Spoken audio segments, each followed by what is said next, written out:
Hello दोस्तों, राम राम जी। कैसे हो आप सब? आई हो क्या आप सब अच्छे हो गए।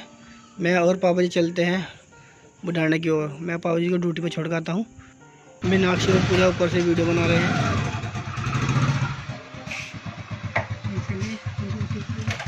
मुस्ता जी को छोड़ना है ना।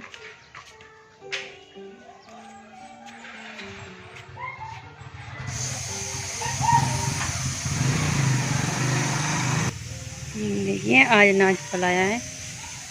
नाच आज हमने नाच सूखने डाला है, तो आज ही बंदर परेशान कर रहे हैं। देखो पूजा हाथ निकाल लिए इसमें गेहूं में। देखो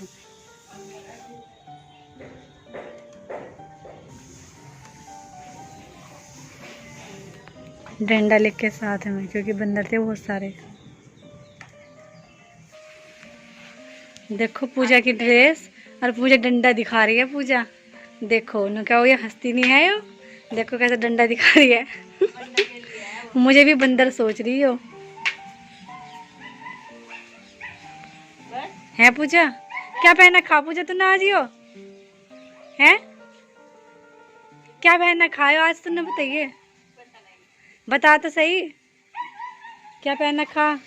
और देखो आज गगन भैया जल्दी उठ चुके हैं, ब्रश कर रहे हैं। तेल नहीं है इसलिए आज हम घी में छोक रहे हैं। ये दाल बनाई है आज। कौन सी दाल बनाई है आज? सारी मसूर। अच्छा, जीरे में डालेंगे ना, प्याज नहीं बन। आज वो निकलेंगे ना। पता था नहीं हमें। सही बात है, पता चल गया। ऐसे काम भी मम्मी करे थे, मम्मी के बिना नहीं है अधूरे।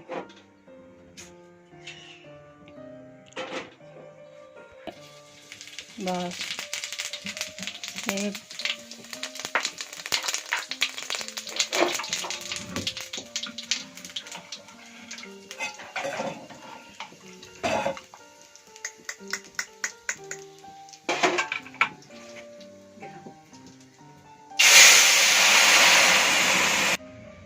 मिर्च डाल रहे हैं इसमें। चटपटी बना दो हम्म। और डाल देना। देखो कि क्या रहा गगन। ये हमारी दाल। इस चूल्हे पे हम चावल बनाएंगे। देखो पूजा चूल्हा जला रही है, इस पे हम चावल बनाएंगे। क्या बनाएगी पूजा चूल्हे पे? तू बता। चावल है ना। और इसलिए बना रहे हैं चावल चूल्हे पे भी, क्योंकि वो करने के लिए आग चाहिए ना। क्या करने के लिए पूजा? हाँ, पूजने के लिए हो।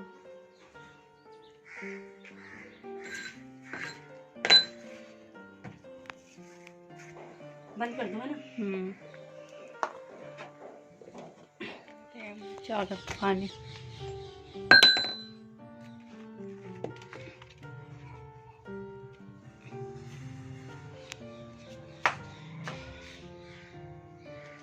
देखिए ये फोन चला रही है। क्या चला रही फोन में? कुछ भी ना, यूट्यूब चला रही थी। भैया की वीडियो देखूंगी ना। भैया की वीडियो देख। और आज है सत्यो का नागत। तो 7 जगह पूरी 7 जगह रोटी रख दिया है, चावल है और दाल है। और अंकित पूजने की तैयारी कर रहे हैं।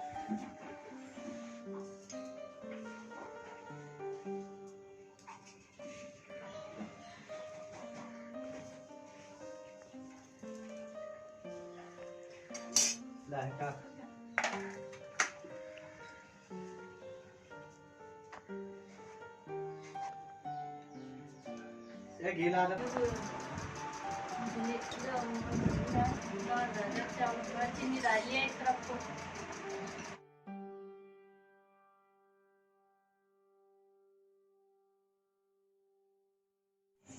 और आज है सत्ते में सत्य का कनागत होते हैं।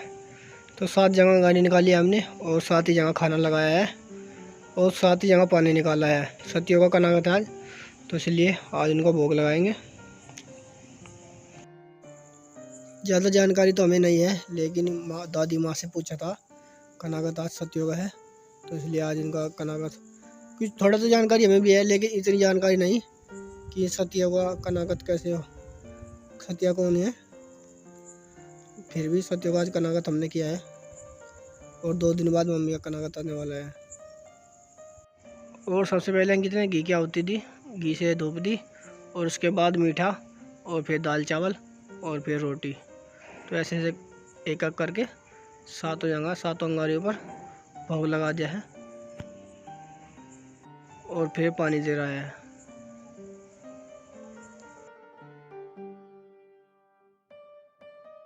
और ये सारा खाना में गाय को देना है और बच्चे को देना है और पानी सूर्य देव को अर्पित कर देंगे। एक का दे दो, एक का टुकड़े तोड़ दे, इसमें रख दो।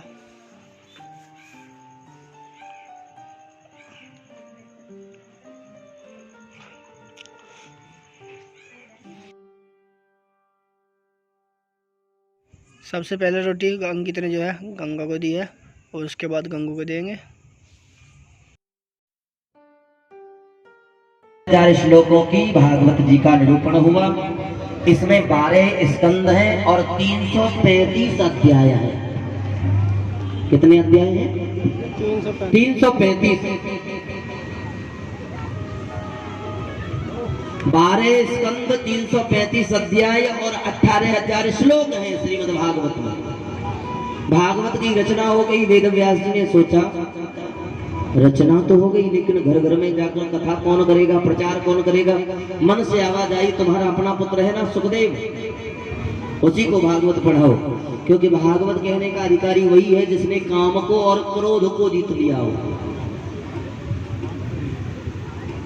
अंतरात्मा से आवाज आई, तुम्हारा अपना पुत्र है ना सुखदेव, उसी को भागवत पढ़ाओ। पर मन में सोचा वो तो जंगल में न जाने कहाँ होगा समाधि लगा करके, वो कैसे आएगा, कैसे भागवत पढ़ावे।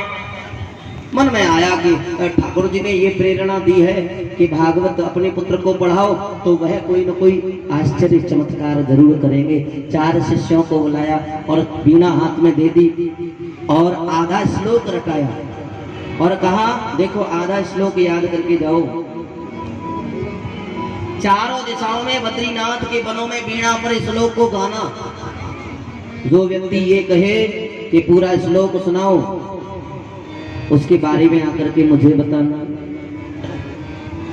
चारों दिशाओं में वेद व्यास जी के शिष्य बीणा पर बड़ा सुंदर श्लोक गाते फिरते हैं।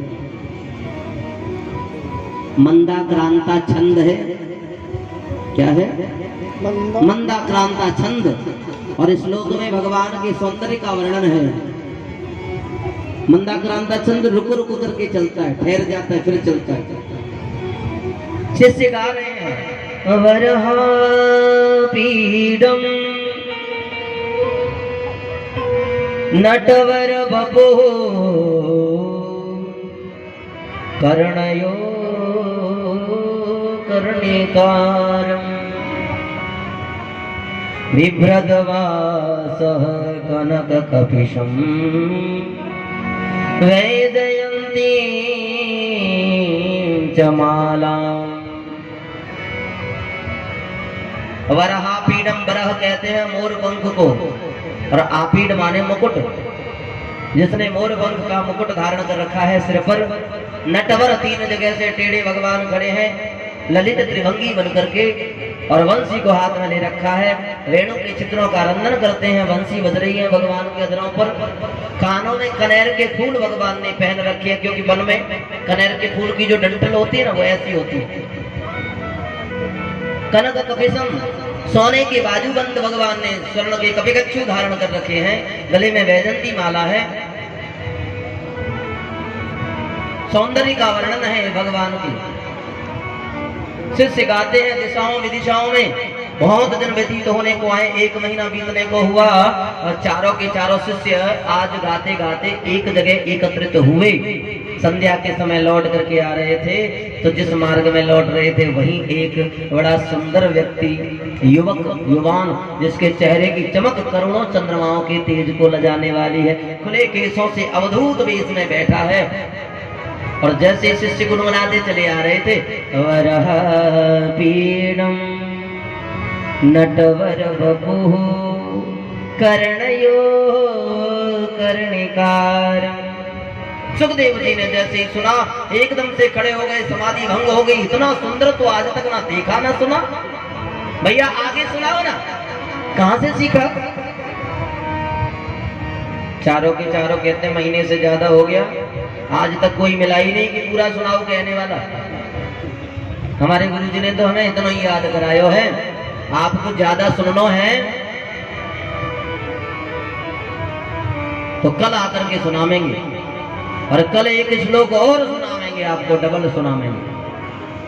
तो आज जाकर के पुनः दूसरा पूरा श्लोक सुनाया और कहा मोर पंख का मुकुट धारण कर रखा है जिन्होंने, कानों में कनेर के फूल गूंथ रखे हैं, गले में बनमाला वैजंती पहन रखी है, हाथों में स्वर्ण के बाजूबंद भगवान ने पहन रखे हैं, वंशी को अधरों पे रख करके बजाते जा रहे हैं, ग्वाल वालों से घिरे हुए भगवान गौओं को चरा करके वृंदावन में प्रवेश कर रहे हैं। अब भगवान का इतना कोमल शरीर है, भगवान इतने सुकोमल हैं कि गौओं को चराने से भगवान के चेहरे पर पसीना निकल आया है।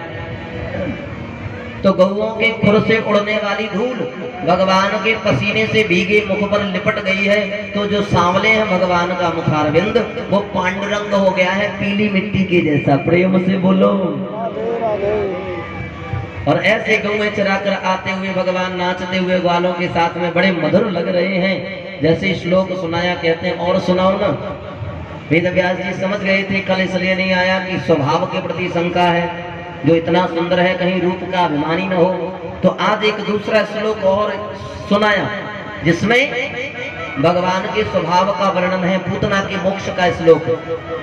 अहो वगीयं स्तनकालकूटं जिघांसया पाययदभ्य साध्वी लेभे गतिं धातृचितां ततोऽन्यं त्वं वा दयालुं शरणं व्रजेम। ओहो, ये बकासुर की बहन बकी पूतना को तो देखो, अपने स्तन में कालकूट विष लगा करके कन्हैया को दूध पिलाने के बहाने विष पिलाने आई थी। लेकिन भगवान कितने दयालु हैं, जो पूतना गोविंद को दूध पिलाने के बहाने विष पिलाने आई, भगवान ने उसको मैया यशोदा के जैसी गति प्रदान कर दी।